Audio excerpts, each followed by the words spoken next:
라틴어에 팍스 로마나라는 말이 있어요. 뒤에서 앞으로 이렇게 수식이 되면서 해석이 되니까 앞에서 뒤로 가는 거죠. 영어와는 다르게 로마의 평화라는 뜻으로 해석합니다. 로마는 1000년 역사를 가진 제국인데요. 특별히 이제 예수님 당시로부터 약 한 300년 내지 400년 정도가 로마가 아주 황금기를 구가했었죠. 로마 제국이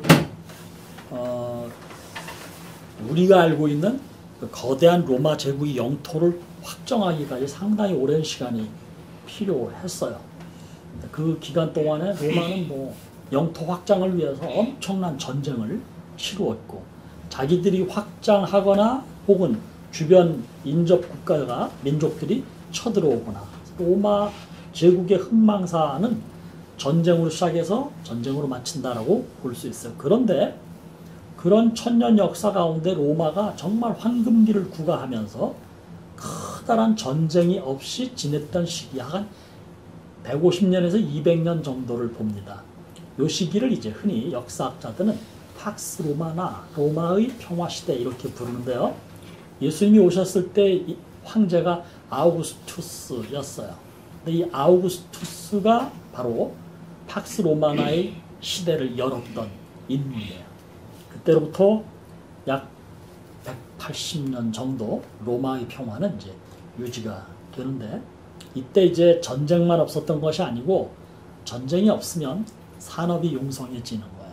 그리고 소위 무역이 활발해지면서 로마가 소위 돈도 굉장히 많이 벌어들이는 시기죠.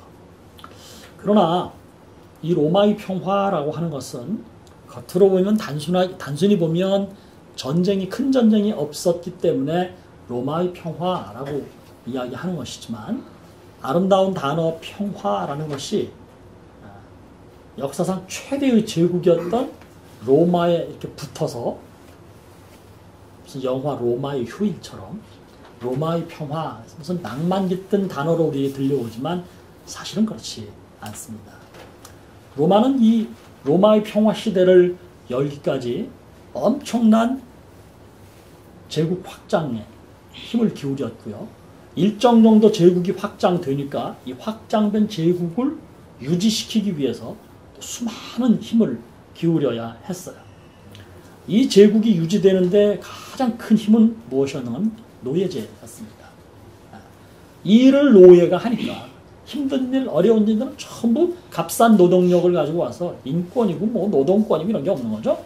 그걸로 다 해결을 하니까 로마는 돈이 많아질 수밖에 없죠. 두 번째는 속주였습니다. 식민지 국가에서 착취해오는, 수탈해오는 이 돈이 엄청난 것이었죠.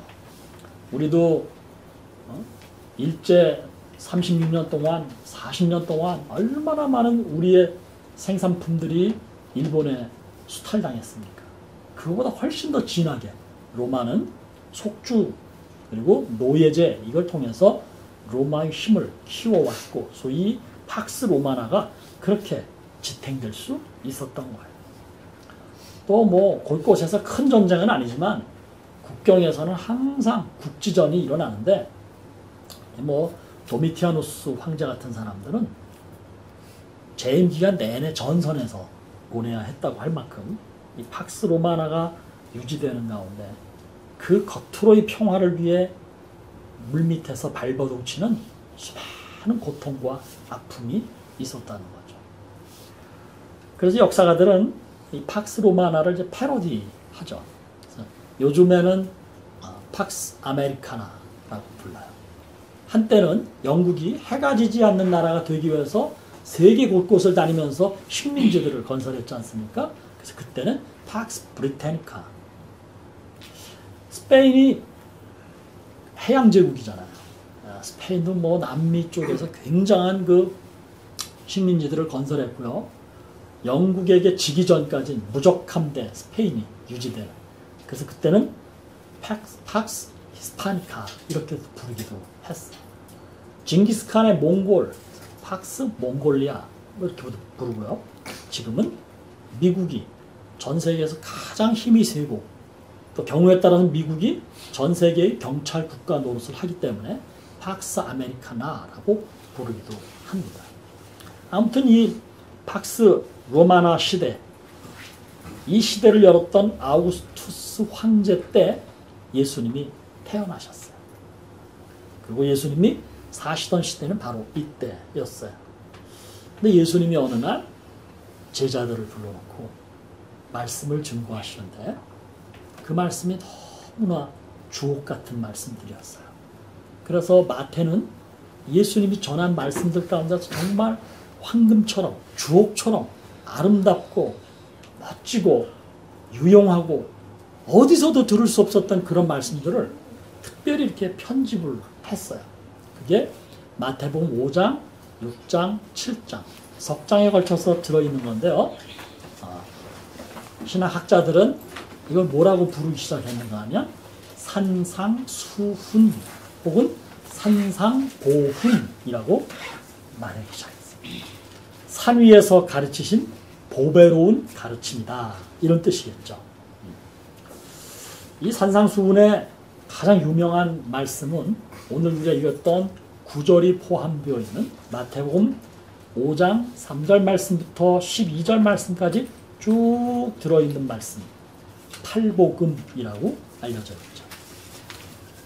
마음이 가난한 자는 복이 있나니로 시작되는 8가지 복의 내용을, 복을 받는 사람들의 유형을, 복을 받을 수 있는 삶의 유형을 예수님이 이렇게 8가지로 분류하셨어요.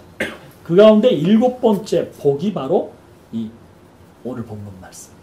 우리 같이 한 번만 더 읽어보겠습니다. 함께 봅니다. 화평하게 하는 자는 복이 있나니 그들이 하나님의 아들이라 일컬음을 받을 것이니요. 이 시대적 상황에 대해서 제가 조금 전에 팍스 로마나라는 개념을 가지고 조금 장황하게 그러나 너무 듬성듬성 말씀을 드렸어요. 여러분 한번 생각해 보세요. 이 시대의 유대는 로마의 속주였습니다. 출세하는 것은 딱 2가지가 있어요. 로마 군인이 되는 것, 또 하나는 세금을 걷는 세금쟁이가 되는 것, 세리가 되는 것. 그러나 둘 다 유대인의 입장, 민족주의적 입장에서 본다면 이것은 야만적 행위, 반민족적 행위에 해당하는 거겠죠. 조금이라도 민족적 양심을 가지고 있는 사람들은 로마의 군인으로 가지 않고 자기네가 생산한 생산품을 로마에 빼앗기고 상납하고 하는 일에 투신하는 세리와 같은 직업은 갖지 않으려고 하는 시절이었죠. 오히려 민족적 감정을 가지고 어떻게 해서든지 로마로부터 독립하겠다는 커다란 목적, 그러나 이 커다란 목적을 이루기에는 너무나 볼품없었기 때문에 기껏 할 수 있는 일은 품에 칼을 품고 다니다가 로마 군인을 대항하는 일 정도, 사회를 좀 시끄럽게 하면서 자꾸 로마에 관심을 끄는 일 정도, 그 열심당원하는 일이 전부였을 만큼 이 시절에 젊은이들이 살기에는 너무나 어려운 시절이었습니다.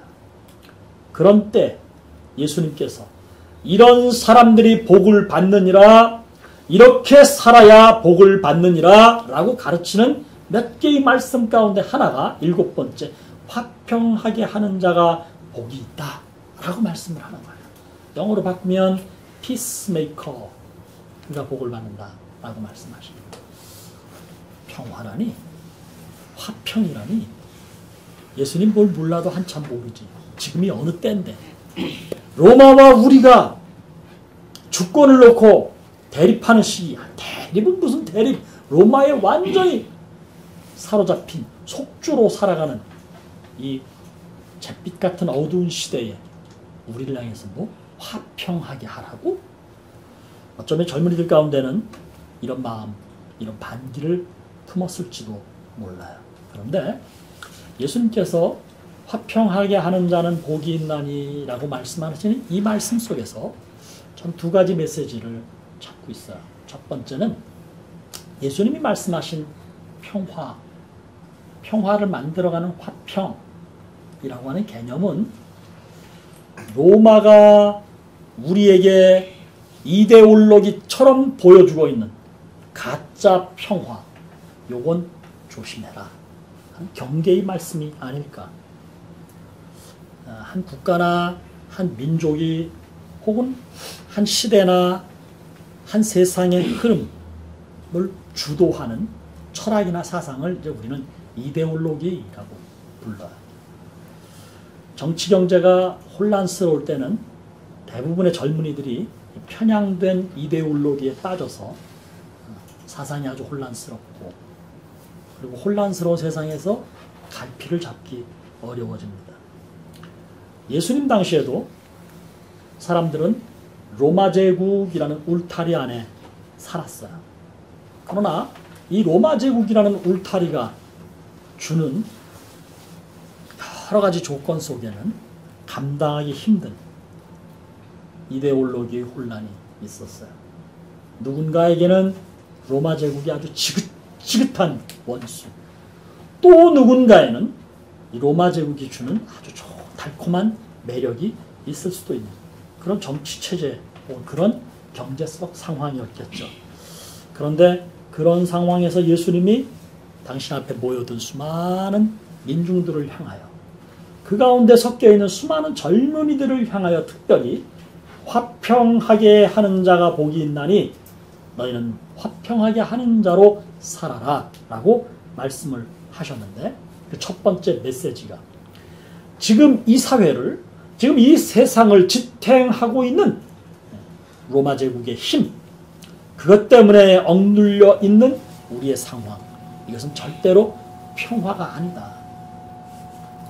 조금 더 확장해서 이야기한다면 세상은 얼마든지 평화를 이야기할 수 있고 평화라고 이야기할 수 있겠지만, 그러나 세상의 평화는 너무나 한계가 뚜렷하고, 조금만 상황이 바뀌어도, 조금만 조건이 변해도, 조금만 역사가 흘러도 이 세상이 이야기하는 평화는 가변적인 움직이는 것이다. 따라서 우리는, 너희는, 나를 통해 가르침받고 있는 너희는 세상이 주는 가짜 평화에 현혹되지 말고 진짜 평화가 무엇인지를 깨달아야 하며 그 진짜 평화를 위해서 일하는 사람들이 되어야 한다. 이렇게 말씀하신 것이죠. 그게 두 번째 메시지. 너희는 평화의 사도로 살아야 한다. 보세요. 인간이 죄로 인해서 하나님과의 관계가 단절되었어요. 여기에 평화가 무너진 것이에요. 하나님은 사람을 지으시고 사람의 코에 생기를 불어넣으시며 하나님과 똑같은 영적 존재로 만들어주셨어요. 그리고 하나님께서 우리 사람과 영적으로 교통하셨어요. 그런데 사람이 선악과를 따먹는 욕망의 노예가 되면서 하나님과의 관계가 단절된 것이죠. 하나님과의 평화가 깨어진 것이에요. 여러분이 인간과 하나님 사이에 깨어진 평화를 위해 누가 오신 거예요? 이 말씀을 전해주시는 예수 그리스도께서 오신 것이에요. 그분이 단절된 하나님과 우리 사이, 깨어진 하나님과 우리 사이의 평화, 이것을 회복하기 위해서 그분이 행하신 일이 뭐예요? 십자가를 지는 일이었어요. 그분의 십자가 희생으로 우리 다시 거룩한 존재가 될 수 있었고, 깨어진 하나님과의 평화를 회복할 수 있게 된 것이죠. 그분이야말로 화평하게 하는 자, 진정한 피스메이커로서 이 땅에 오셨고 사셨고 죽으셨다라는 이야기, 우리에게 사도 바울을 통해서 말씀하신 게 있어요. 그리스도의 남은 고난을 너희 몸으로 채워라. 골로새서의 말씀인데요. 무슨 말씀이야? 우리 위에 십자가 지신 예수님, 하나님과 우리 사이의 평화를 회복시켜 주셨는데, 그분이 이제 우리를 평화의 사도로 만드신 후에 우리를 통해, 우리를 향하여 너희도 세상에서 평화를 위해 살아야 한다 말씀하셨다. 하나님을 모르는 자들, 여전히 하나님과의 관계가 평화롭지 못한 사람들, 여전히 하나님이 날 사랑하심을 모르는 이들에게 내가 그들과 하나님 사이의 평화를 회복시켜야 하고, 그들에게 하나님이 누구인지를 가르쳐야 하며, 너희의 헌신적 섬김으로 그들을 하나님의 사랑으로 바꾸어야 한다. 보세요. 세상이 아무리 험해도 평화를 사랑하는 사람들, 아니 평화를 이루려는 사람들로 가득하다면 세상은 당연히 평화로울 수밖에 없는 것이죠. 그분은 우리에게 화평하게 하는 자로 살아가라 말씀을 하신 거예요. 그리고 우리에게 당신이 지셨던 십자가의 고난을 숙제로 주시며 너희도 나처럼 중보자의 삶을 살아야 한다. 우린 진정한 중보자는 될 수가 없지만 중보자를 흉내내고 그분을 따르는 중보의 사명만큼은 감당해야 한다는 것이죠. 우리의 상황으로 와서 본다면 오늘 우리에게 가장 절실한 평화, 그것은 뭐가 되겠어요? 시급한 평화는 어떤 것이겠어요? 말할 나위도 없이 세계 유일의 분단 국가인 우리는 남과 북의 관계를 이야기하지 않을 수 없습니다. 북한의 핵무기 보유, 그리고 그 핵을 어떻게 해서든지 멀리 실어서 옮기려고 하는 소위 장거리 미사일 체계.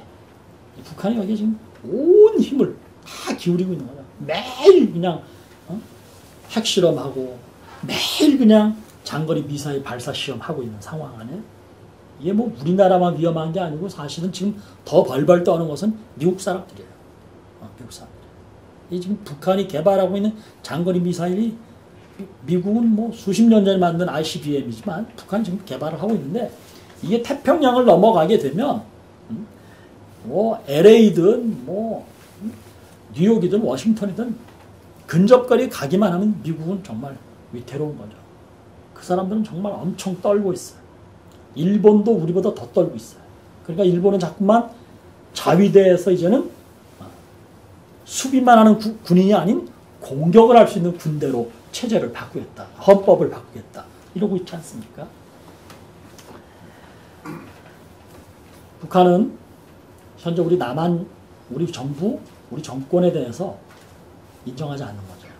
자꾸만 일부러 보란듯이 우리를 제껴두고, 그러니까 뭐 정치권 용어로는 코리안 파싱이라고 말도 만들었지만요. 그런 식으로 하고 미국하고 상대하려는 거죠. 자꾸 미국의 심기를 건드려서 미국을 협상 테이블로 끌어내려고 하는 생각입니다. 그러나 미국은 또 좀 달라요. 미국이란 나라는 세계의 경찰 국가입니다. 미국은 자기들과 대등한 파트너십을 가진 일정 정도의 나라를 제외한 소위 제3세계에서 핵물질을 보유하거나 핵무기를 개발하거나 그걸 공격력을 갖추면 절대로 용서하지 않는 나라죠. 지금은 이란, 이라크를 거쳐서 요즘엔 IS와의 싸움 때문에 미국이 거기에 온 신경을 쓰고 있어요. 그러나 보나마나 IS가 대충 정리가 된다면 미국의 다음 타깃은 북한이 될 가능성은 누구나 인정하는 상황이죠. 그러니까 이 나라 밖에서는 우리나라를 다 걱정해요. 이 안에 살고 있는 우리만 별로 걱정하지 않고 그냥 눌러날라 살고 있는 거예요. 참 아이러니도 이런 아이러니가 없어요. 심각하다고 그래요. 그렇다고 제가 여러분 보고 미국으로 이민 가라는 얘기하는 건 절대 아닙니다. 미국이 이민 가도 북한이 제대로 된 ICBM만 만들어내면 세상은 아주 혼란스러워지는 거니까 거기 사나 여기 사나 똑같아요. 걱정하지 마십시오. 이 나라와 이 역사는 아주 오랜 세월 하나님의 손 안에서 보장되어 왔음을 저는 믿습니다. 오늘은 북한이 남침으로 시작된 6.25 전쟁 67주년 되는 기념일이죠. 세계 전쟁사에서도 이 한반도에서 있었던 6.25 전쟁은 빅 워, 굉장히 큰 전쟁 중에 하나로 기록되고 있습니다. 너무나 큰 아픔이 이 땅을 휩쓸며 우리 역사를 퇴보시켰던, 단절시켰던 민족의 비극입니다. 다시는 이 땅에 그런 비극이 되풀이되지 않아야 합니다. 1945년 8월 15일에 우리가 일제로부터 해방이 됐을 때 이미 그 이전 한 20여 년 전부터 이 땅에는 여러 가지 사상 체계들이 이런 모양 저런 모습으로 물들여 있었어요. 그러다가 결국은 소위 좌우라고 표현되는 사상 대립이 심각해졌고 결국 강대국에 의해서 그어진 경계선을 중심으로 좌우의 정부가 위와 아래에서 수립됐어요. 그리고는 물리적 대립을 반복하다가 결국은 북한군이 남침을 하면서 6.25 전쟁이 터졌는데 6.25 전쟁은 67년 전에 발발했고 64년 전에 휴전이 되었지만 여전히 우리는 종전 국가가 아닌 휴전 국가, 언제 다시 터질지 모르는 전쟁 예비 국가라고 알려져 있는 거 아닙니까? 45년도에 태어나신 분들을 해방둥이라고 불렀어요. 그 해방둥이가 둥이를 넘어서 이제 70이 넘었습니다. 제 아버지처럼 북한에서 월남한 이산가족들은 그 1세대는 이미 대부분 돌아가시고 있어요. 그 2세대가 이제 벌써 60이 넘으신 저 두 분. 그 2세대 저도 60이 되어오고 있어요. 그럼에도 아직 이 통일은 요원하기만 하고 그렇기 때문에 더 많은 사람들에게 뼈저림을 느끼게 하고 있어요. 우리는 지금 이런 상황에서 살고 있어요. 얼마 전에 전 대통령이 독일에 가서 우리의 남과 북의 정세를 이야기하다가 갑자기 통일은 대박이라는 표현을 썼어요. 깜짝 놀랐어요. 제가 뉴스 때 통일은 대박입니다 그랬더니 사람들이 막 박수를 치는데 저는 정말 창피해서 머리를 못 들겠더라고요. 마치 내가 그 얘기 하는 것 같아서. 그럼 대박이라는 용어가 어디서 쓰는 건지 알아요? 주로 대박 언제 많이 써? 로또. 노름판에서 쓰는, 꼭 거기서만 쓰는 단어는 아니지만 일반적으로 우리는 노름판에서 대박이라는 말을 많이 써요. 좀 안 되다가 큰 게 터지면 그 대박이라고 얘기하는데 그게 뭐예요? 로또 같은 거나 대박이죠. 이게 대통령이 쓸 수 있는 용어도 아니에요. 품위도 없고 격식도 없는 그런 표현이에요. 제가 그 얘기를 들으면 내가 설교 시간에 대박이라는 표현을 쓰면 내 설교를 듣고 있던 교인들, 품위 있는 장로님들은 나한테 뭐라고 안 그럴까? 그런 생각이 퍼뜩 들더라고요. 게다가 통일은 대박이라는 말이 뭐 틀린 표현은 아니지만 그 말 썼다고 해서 통일이 되는 것도 아니고 대박 표현을 썼던 그분은 이미 쪽박 신세가 됐으니까 이게 우리가 참 이상한 표현들을 자꾸 보고 있고 마치 뭔가 선언을 한마디 하면 드레스덴이라는 의미 있는 곳에서 남과 북의 통일을 선포하면 당장 통일이 되는 것 같이 잘못된 생각을 가진 사람들이 박수치고 있어요. 여러분, 통일은 그렇게 선언한다고 되는 게 아니에요. 선언해서 될 것 같으면 이미 이승만 정부 때 통일됐어요. 나라가 나뉘어지지도 않았어요. 그런 건 아니에요. 어떤 일이 일어나려면, 역사적 사건이 벌어지려면 거의 대부분 징조 혹은 전조 혹은 편한 말로 낌새라는 게 있기 마련이에요. 그 전조와 낌새, 징조, 저는 이것을 특별히 남과 북의 통일을 위한 전조나 징조 혹은 낌새를 어디에서 보아야 한다고 생각하는가 하면 평화의 무드가 조성될 때 저는 이게 가능하다고 생각합니다. 그래서 저는 오늘 예수님께서 평화를 위해서 일하는 사람이 되어라라는 이 말씀을 놓고 묵상을 하는 중에 평화라고 하는 것은 그냥 생겨나는 것이 아니고 아주 중요한 조건이 하나 있는데 저는 그걸 소통이라고 이야기했어요. 이 소통이라는 단어도 이전에 대통령들에게서 많이 사용됐던 용어예요. 영 소통이 안 되는 분들이다. 그래서 불통 대통령이라도 이야기하고 왜 소통을 못 하시느냐고 자꾸 국민들이 이런저런 비난과 비판을 하기도 했어요. 소통이라는 게 뭔 말이냐면 이 소자는 트일 소자예요. 발을정 변에 그 흐를 요자에서 30변을 제거한 그 글자가 이렇게 붙어 있는 거. 요게 이제 트일 소자예요. 뭔가가 잘 흘러가도록 스무스하게 흘러갈 수 있도록 준비시킨다. 이런 뜻이 이 소자에 담겨 있어요. 물이 길을 따라서 흘러갈 때 그 물길은 아름다운 법입니다. 저는 어려서 강변 좋은 강이 있는 동네에서 살았어요. 그래서 늘 강변에 가서 놀았습니다. 때로는 물놀이도 하고 때로는 고기도 잡고 석양에 어항을 이렇게 들었을 때 그 어항에서 고기가 파득대는 모습은 지금도 잊을 수가 없습니다. 나이가 좀 들어가는 사춘기 시절에서는 강변에 앉아서 소위 개똥철학을 하며 사색에 잠긴 적도 있었어요. 여러분 그때 흐르는 강물 소리가 얼마나 아름다운지 모릅니다. 장마가 져서 물이 불어난 적이 있었어요. 이 장마가 지면요 물이 엄청나게 밀려와요. 물 밀듯이 밀려온다는 게 그때 쓰는 표현인데요. 시꺼먼 시뻘건 강물이 막 넘쳐 흐르는데 제가 어렸을 때는 초가집 같은 집채도 막 강물을 따라서 돼지, 소, 세간살림들이 강물 따라서 막 흐르는 걸 저는 직접 본 적이 있어요. 홍수 때. 그때는요 강물 소리가 청아하게 들리지도 않고요. 그때는 강변에 앉아있는 무슨 사색도 안 되는 거고요. 무섭기만 한 거예요. 왜? 물이 불어나면서 물길을 잃어버리고 아무데나 그냥 물이 막 치면서 내려올 때 이것은 소통의 물길이 아니라 악마의 흐름이라고 저는 생각해요. 얼마나 무서운지 몰라요. 정치할 때 여당과 야당이 서로 소통하지 않으면 국민들 사는 게 피곤합니다.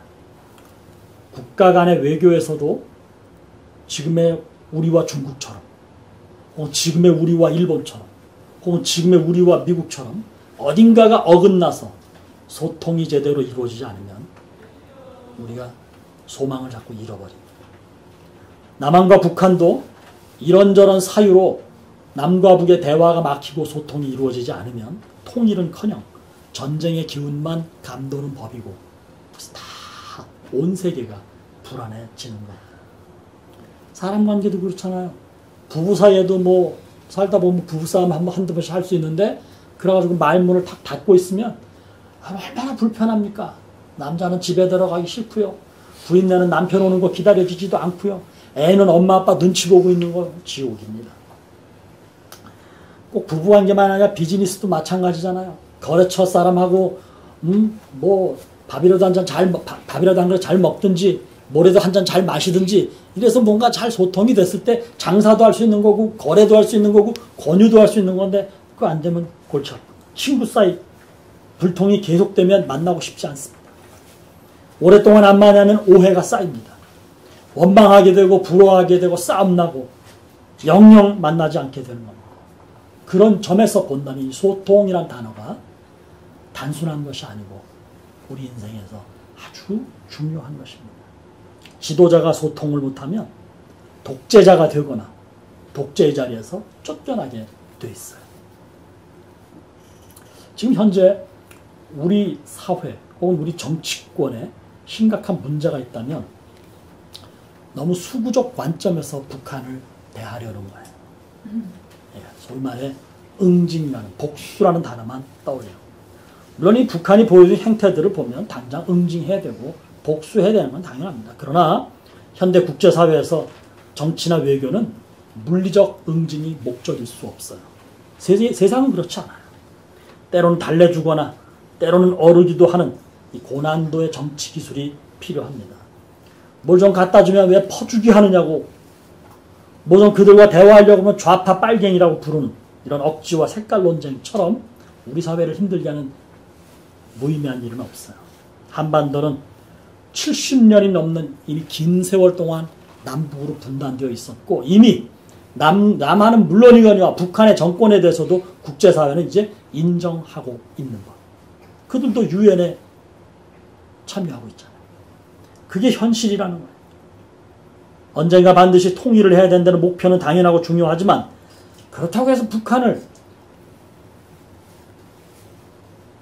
힘으로 괴멸시켜야만 한다는 인식. 그게 틀린 것은 아니지만 우리의 입장이나 우리의 실정에서 그게 틀린 말은 아니지만 그러나 스탠다드한 세계적인 현실로 볼 때는 그런 인식은 한계가 있는 거죠. 어쩔 수 없어도 상대 존재감을 인정해 주어야 하고 너희와 우리가 함께 살자라는 소위 상생의 노력이 필요한 겁니다. 이런 걸 가리켜 정치 외교의 테크닉이라고 부르는 거예요. 핵탄두와 장거리 미사일 발사 체계를 갖추었으니까 우리도 고고도 미사일 요격 체계인 사드를 가져야 한다. 틀린 건 아니에요. 맞는 거예요. 그러나 그로 인해서 국론이 자꾸 분리되고 그로 인해서 북한과 우리 사이 혹은 중국과 미국 뭐 이런 세계 외교 상황이 자꾸 흐트러진다면 정말 갈수록 힘들어지는 것이죠. 우리가 북한과의 통일을 정말 원한다면 그들과 소통을 해야 합니다. 그거는 평화 무드를 자꾸 만들어내야 합니다. 그게 안 되면 통일은 자꾸 밀려나게 되어 있는 것입니다. 그걸 안 하려는 세력이야말로 반통일 세력이에요. 한때는 정권 잡은 이들이 정권을 유지하기 위해서 반통일 행위도 서슴없이 했었어요. 이제 그런 세상은 아니에요. 이제 상당히 밝아진 세상. 이제 우리가 조금 더 큰 마음을 품고 저들을 바라보아야 합니다. 평화의 소통이 우선이듯이 평화를 위해서 일하는 사람이 되려면 소통을 잘하는 사람이 되어야 합니다. 첫 번째, 하나님과의 소통을 이루면서 사시기 바랍니다. 영적 소통. 경건의 시간을 통해서 하나님께 자주 내가 어떤 상황인지 알려드려야 합니다. 하나님, 제가 지금 이렇습니다. 하나님, 제 마음이, 제 삶의 형편이 이렇습니다. 라고 알려드리고 하나님이 나를 보셔야 합니다. 그래, 내가 너를 보고 있노라. 네가 이렇게 살고 있구나. 네 마음이 지금 이렇구나. 네가 이렇게 어지럽구나. 아셔야 합니다.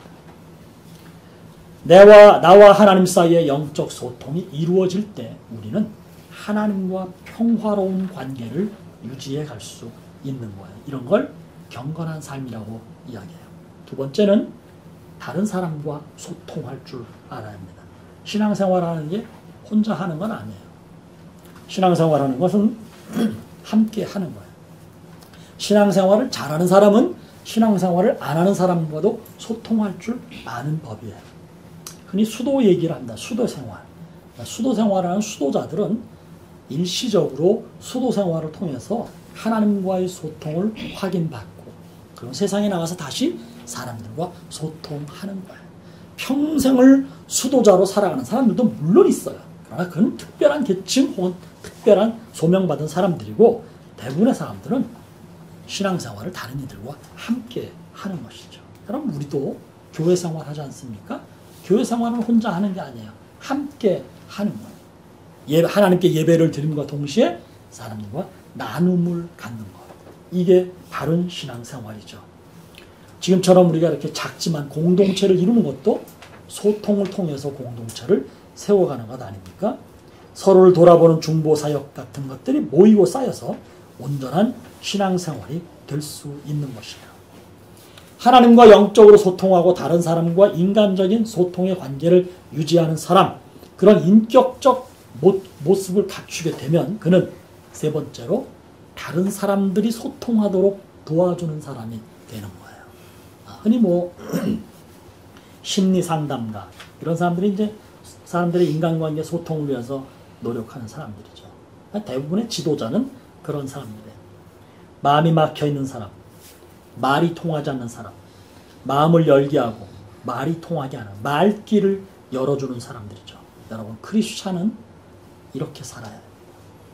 다른 사람들의 아픔을 돌아볼 줄 알아야 하고 그 아픔을 만져줄 줄 알아야 하고 그가 뭐 때문에 마음이 막혔는지를 헤아릴 줄 알아야 하고 그가 왜 말귀를 못 알아듣는지, 왜 그가 말을 잘 못하는지, 왜 관계가 소통이 안 되는지를 바라볼 줄 알아야 되고 그걸 도와줄 줄 아는 사람, 그가 진짜 제대로 된 크리스찬이며 하나님께서 원하시는 그리스도인. 어쩌면 그가 오늘 여러 곳곳에 막혀있는 이 시대에 꼭 필요한 피스메이커가 될 수 있는 것이죠. 사랑하는 성도 여러분, 우리는 이 시대 이 상황에서 이 땅의 피스메이커로 부름받았습니다.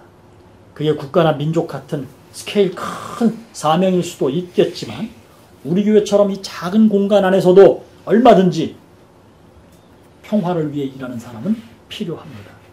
직장이나 학교에서도 나는 하나님이 보내신 피스메이커임을 기억하십시오. 내 가정, 내 가족들 사이에서도 나는 화평을 위해서 섬겨야 한다는 걸 잊지 마시기 바랍니다. 그게 어떤 자리이든 겸손하게 자신을 돌아보며 다른 이들의 삶을 살피는 것 소중합니다. 현장의 소리에 귀를 기울이는 것 중요합니다. 그리고 거기서 내가 무엇을 어떻게 할지를 놓고 하나님께 기도하는 사람, 최선을 다해 하나님과 이웃을 섬길 때 그 사람이, 그런 여러분이 화평하게 하는 사람이 되는 겁니다. 국가전쟁에서 얻은 교훈은 오늘을 사는 우리의 상황에도 적용됩니다. 가까운 사람과 소통하기 위해 노력하십시오. 주변 사람들이 서로 소통할 수 있도록 도와주십시오. 그게 헌신이며 그게 피스메이커입니다. 여러분의 헌신적인 삶을 통해 하나님이 영광을 거두시고 여러분의 삶이 점점 더 복되시기를 주님의 이름으로 축복합니다. 아멘. 하나님 감사합니다. 어려운 시대적 상황을 바라보면서 나는 어떻게 살 것인가를 생각할 줄 아는 사람, 아주 작은 가정이나 조그만 모임 속에서도 내가 어떻게 화평하게 하는 사람으로 살 것인가를 고민하고 되새기며 행동하는 저희가 되게 해 주시옵소서. 이런 작은 피스메이커들이 모여서 이 사회, 이 나라, 이 민족을 화평하게 할 수 있사오니 저희가 그렇게 세움받고 그렇게 쓰임받게 해 주시옵소서. 예수님의 이름으로 기도드립니다.